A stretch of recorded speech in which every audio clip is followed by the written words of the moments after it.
Բարսելոնայի մետրոյում բռնկված հրդեհի հետևանքով տուժել է 137 մարդ։ Դեպքը տեղի ունեցել Կլոդ և Գլորիես մետրոյի կայարանների միջև։ Նախնական տվյալներով գնացքի մեքենավարը մոտ 50 մետր հեռավորությունից նկատել է հրդեհը, անմիջապես արգելակել է գնացքը և ահազանգել արտակարգ ծառայություններին։ Խիտ ծխի պատճառով, որը արագ լցվել է վագոնները, ուղևորները չեն կարողացել սպասել փրկարարների ժամանմանը։ Նրանք բացել են դռները և տարհանվել մետրոյի թունելով։ Հրդեհի բռնկման պահին գնացքում եղել է շուրջ 300 ուղևոր։ Դեպքի հանգամանքները պարզվում են։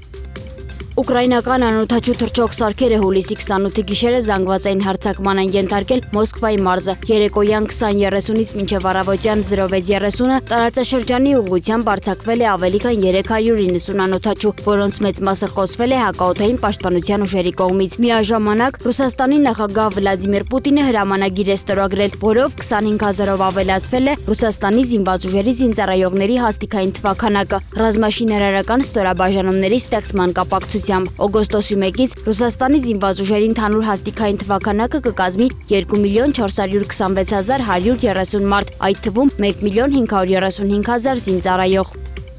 Ամերիկայի Միացյալ Նահանգների նախագահ Դոնալդ Թրամփը հայտարարել է, որ Վաշինգտոնն ու Թեհրանը կարող են հանդիպում անցկացնել, նշելով, որ Իրանը կապ է հաստատել ինչպես միջնորդների, այնպես էլ ուղղակի ուղիներով։ Նա նաև հայտարարել է, որ Իրանի դեմ պատերազմի ընթացքում Ամերիկայի Միացյալ Նահանգների կրած ծախսերը բազմապատիկ կփոխհատուցվեն։ Ավելի վաղ Պենտագոնի ղեկավար Փիթ Հեքսեթը հայտնել էր, որ ռազմական գործողության արժեքը կազմել է մոտ 37.5 միլիարդ դոլար։ Թրամփն անդրադարձել է նաև իր նախագահական ժամկետին, նշելով, որ մի փոքր հիասթափված է, որովհետև 2.5 տարի հետո Ամերիկայի Միացյալ Նահանգները կարող է այլ նախագահ ունենալ։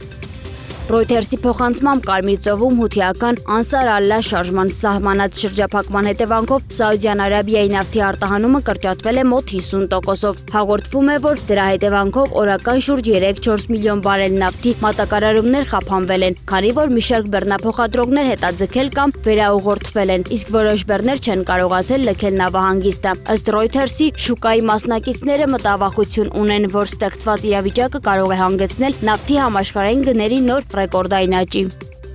Ալ-Արաբիայի հաղորդմամբ Գազայի հատվածում Համասի ղեկավարությունը շարժման արտասահմանյան ղեկավարությանը տեղեկացրել է, որ համաձայն է խաղաղության ծրագրի երկու կետերին, որոնք վերաբերում են զինաթափման գործընթացին և անկլավի քաղաքացիական կառավարման համակարգին։ Հաղորդման համաձայն նախաձեռնության 5-րդ կետը նախատեսում է Համասի ռազմականացված կառույցների տարանջատումը Գազայի քաղաքացիական կառավարման համակարգից, նաև քաղաքացիական կառույցներում ներգրավված աշխատակիցներից։ Ծրագրի 8-րդ կետի համաձայն Համասի զինված կազմավորումների զինաթափումը պետք է իրականացվի փուլային եղանակով և միջազգային վերահսկողության ներքո։ Նշվում է նաև, որ զենքը պետք է փոխանցվի ոչ թե Իսրայելին, այլ նոր պաղեստինյան կառույցներին, որոնք կգործեն Խաղաղության խորհրդի հովանու ներքո և դրա հետ համակարգմամբ։